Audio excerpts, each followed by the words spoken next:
So in this video, I'm going to share with you how I freaked out when I turned 50 and all the things about turning 50 with a toddler that I found really confronting and overwhelming and depressing and challenging. So for those of you who don't know me, my name is TJ. I have a beautiful little girl called Baby Star. I had her when I was 48 years old. I use donor sperm and donor eggs. I'm a single mother by choice. And I make videos in this channel to inspire other women who have a baby dream who are on this path.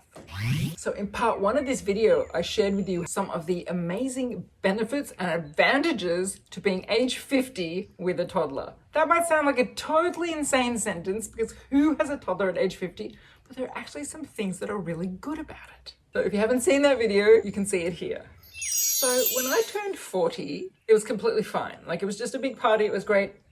Nothing came up for me, it was easy.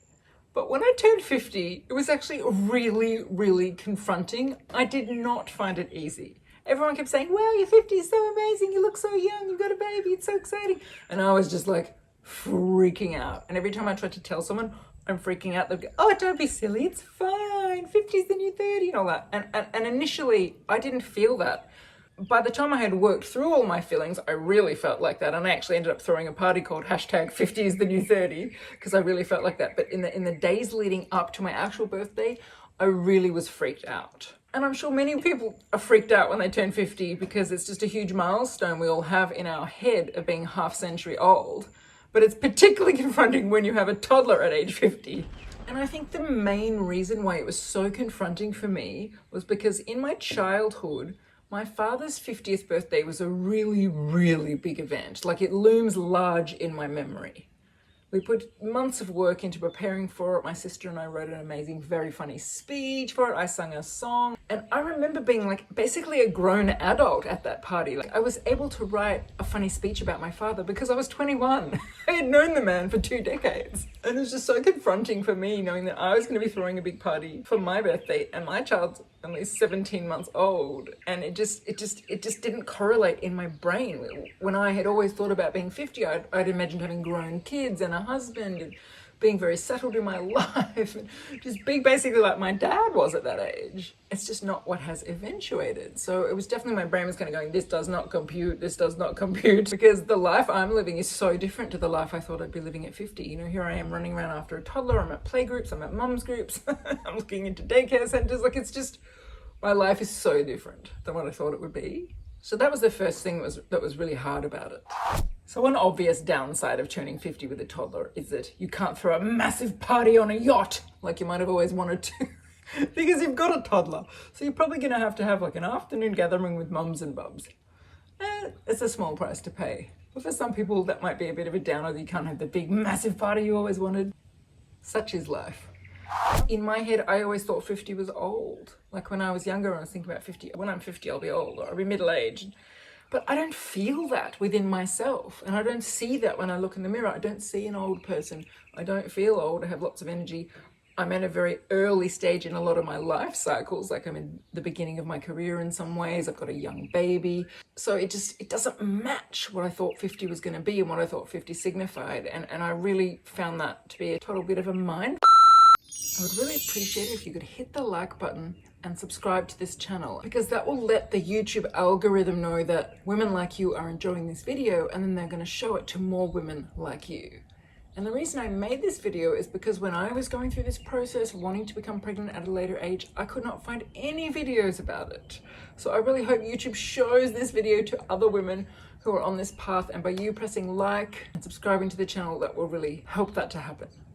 You would think that being 50 with a toddler, that being in mothers groups with other mums would be challenging, but it's actually not. I've just never felt any different to the other mums in any of my mothers groups. Not because of age. I have definitely felt very different to the other mums in my mothers groups because I'm solo mum and they all have husbands. That has been a really big difference. And I've actually made a video about that a few months ago, about how difficult it is being the only single mum in your mother's group when all the other women are married. And if you want to see that video, you can see it here. But the age difference has just been completely irrelevant. I mean, there are women in my mother's groups who are 27 and I get along like a house on fire, and we go for walks together, we do activities together with our babies. It's just a non-issue. And I do have a few mum friends who are in their 40s, and that's nice, but that really just has not been a thing, not in my case. And the other thing that you might think would be a thing, which is not a thing, is you might think that, oh geez, how does she keep up with a toddler if she's 50? Well, I keep up with a toddler just fine. It's no different than if I was 40 or 30. I have a lot of energy. I'm in good health. So at this point in my journey, my age is not impacting on my ability to mother my child.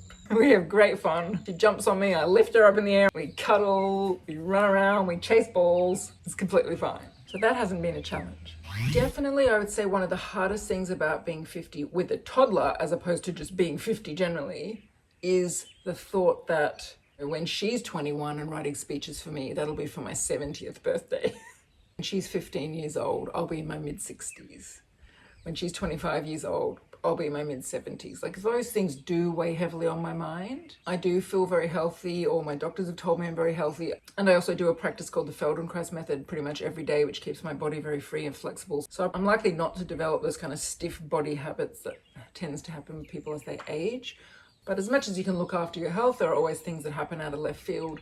So nobody can guarantee they're going to grow old and be healthy into their 90s. I am hoping to, I'm intending to, but you just don't know. So that's definitely been the most challenging thing about this, going through a 50th birthday with a toddler, just the fear that I won't be there for her when she needs me, when she's in her 30s or 40s, maybe even her 20s. That makes me feel really sad.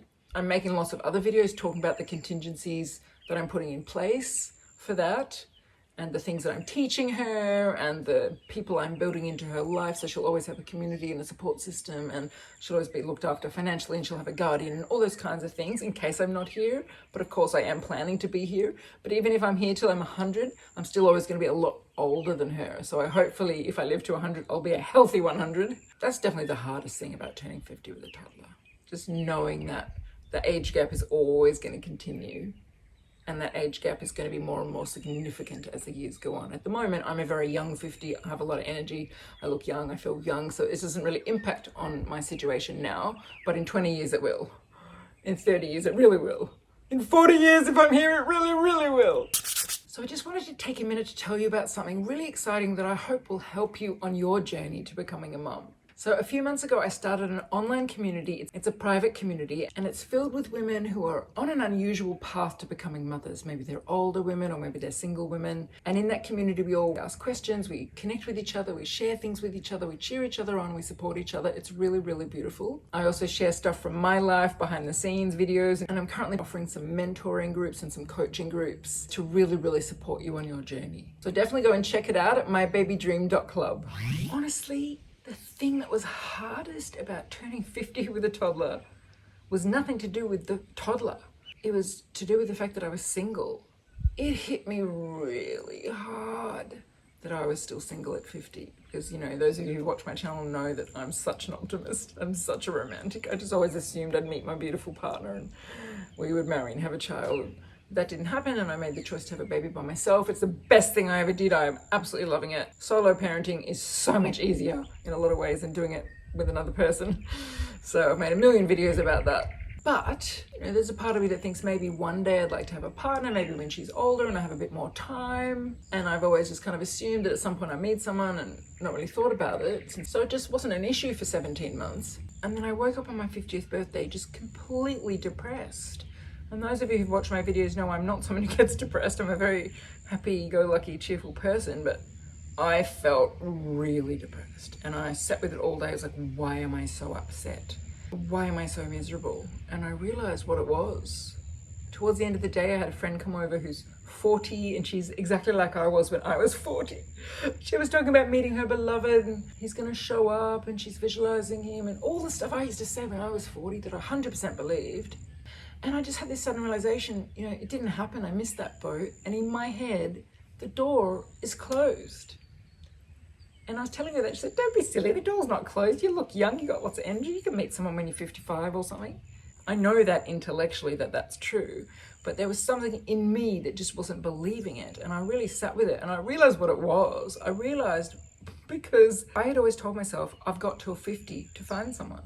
After 50, it'll be harder. No one's going to want a woman over 50. I've got to find someone before I'm 50. And I was always saying that in my head. And I was like, when I was 35, I was like, oh, I've got plenty of time. I've got 15 years. When I was 40, I was like, oh, I've got plenty of time. I've got 10 years. When I was 45, I was like, oh, I've still got 5 years. Even when I was 48, I was like, I've still got 2 years till I'm 50. It's fine. I've got plenty of time to find someone. And I was 49. Oh, I've still got a year. And now I'm like, time up. Time is up. And it was like, wow, I didn't even know I was running that story in my head, that I have to find someone before I'm 50 or I'll run out of time. And the only reason I realized I was carrying that belief was because of how depressed I was on my 50th birthday. And I think what exacerbated it was I'm someone who's done a lot of internet dating and dating on apps like Tinder and Bumble. And usually in those apps, I always thought, well, okay, I'm in my 40s. Not ideal to be trying to find someone on Tinder when I'm in my 40s, but at least I'm not 50.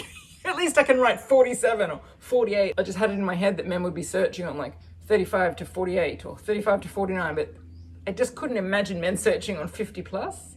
So I always used to think to myself, it's fine, I can still write 47, I can still write 48. And so in my head, there was this upper limit on my ability to date. And when I hit that, my heart broke. So I was like, oh, I've missed that boat. I'm not going to find a partner in this lifetime. Which of course is completely stupid, but that's the belief I was running. So once that surfaced and I was able to work through it, talk about it with people, do some counseling over it, shift it, it's completely gone now. I mean, the pragmatic reality is it probably will be harder to do things like online dating and dating on apps, because the reality is most men, even men in their 50s, aren't searching on women over 50. Even men in their 60s aren't searching for women over 50.